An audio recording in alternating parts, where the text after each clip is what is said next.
Agency के पास दीजिए, ताकि एजेंसी को ये एक बहुत भयानक समस्या है। अब इसमें एक टेक्निकली समझिए, अगर वन कैंडिडेट वन चीजें करते हैं, जो हम बता रहे हैं, जो डिस्कशन का पार्ट है, वो कहना है कि अगर कोई इंसान ग्रेजुएशन किया है तो आप उसे, कानून क्या कहता है कि आप उसे उससे नीचे की योग्यता वाली वैकेंसी से नहीं रोक सकते। जैसे जो सीजीएल फॉर्म भरता है वो एलडीसी तो भरवे करता है, सीएचएसएल वो एमटीएस तो भरता ही भरता है। तो यहाँ मामला क्या फंस रहा है ना, कि जहां हम ये रोकेंगे ना तो वो हाई कोर्ट पहुंच जाएंगे, और कोर्ट कानून का वो अलग हिसाब होता है कि कानून अंधा होता है, व्यवहारिकता से क्या मतलब वो लीगल है कि नहीं है।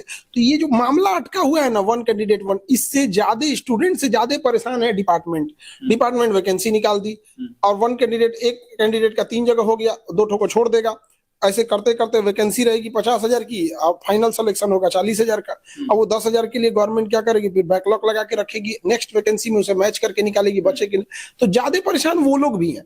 अब होता क्या है ना कि आप मतलब किस ग्राउंड पे इसको रोका जाए, लेकिन इसके लिए भी विभाग मतलब उसके लिए तत्पर है। मेरे ख्याल से 4 वाले में इसको लागू करेगा, यहाँ पे वन कैंडिडेट वन, या फिर डोमिसाइल तो लगभग यहाँ पर। बट डिपार्टमेंट क्या होता है ना कि कई बार क्या होता है, आयोग अपने आप में सर्वा होता है, बट उसके ऊपर हाई कोर्ट बैठा होता है। अब आप ग्रेजुएशन वाले को 10th वाले से कैसे रोक सकते हैं? अगर कोई 9th 10th में एलिजिबल है, ऑब्वियस बात है 5-6 में लेवल हो जाता है वहां पे। तो इसका ये है, बैकलॉग वाले को जोड़ के थोड़ी सी प्रक्रिया को फास्ट कराया जाएगा, ताकि इसमें और सहूलियत आएगा। यहाँ पे डोमिसाइल वाले में तो पॉजिटिव निर्णय लिया गया। इसके 2 पहलू हैं। एक तो आप बिहारी बन के सोचिएगा तो आप ये लगेगा कि बाहर के कैंडिडेट को क्यों यहाँ लाया जाए। बट अगर आप एक शिक्षा के हिसाब से सोचिएगा, जो डिपार्टमेंट का कहना है, और जरा आप सोच के देखिए कि ये तो नौकरी नहीं है, ये शिक्षक की बात है।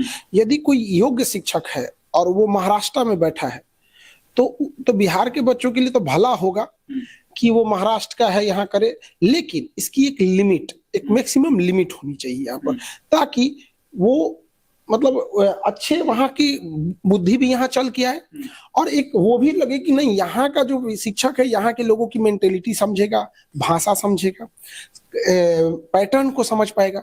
तो दोनों चीजें हैं। इसी को देखते हुए डोमिसाइल जो है वो एक बाहर के कैंडिडेट्स को 100% रोकना, मतलब ये बहुत बड़ा कोई समझदारी चाहिए, लेकिन एक लिमिट होना चाहिए। हाँ भैया 10% है, आप आ सकते हैं यहाँ पर।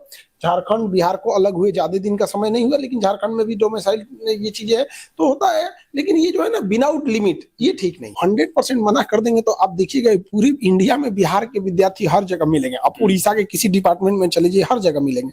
बट ये लिमिटलेस चीजें नहीं होनी चाहिए। आपको एक लिमिट में होनी। हाँ, लिमिट में कोई चीजें ठीक रहती है। कोई अब जैसे एपीजे अब्दुल कलाम, अब क्या उनको इस बात पे आप छाट दीजिएगा कि सपोज कीजिए कि अगर वो शिक्षक बनना चाहते बिहार में, उनके पास तो बिहार का डोमिसाइल नहीं था, तो आप इस आधार पे उनको छाट देते तो बिहार के लिए एक लॉस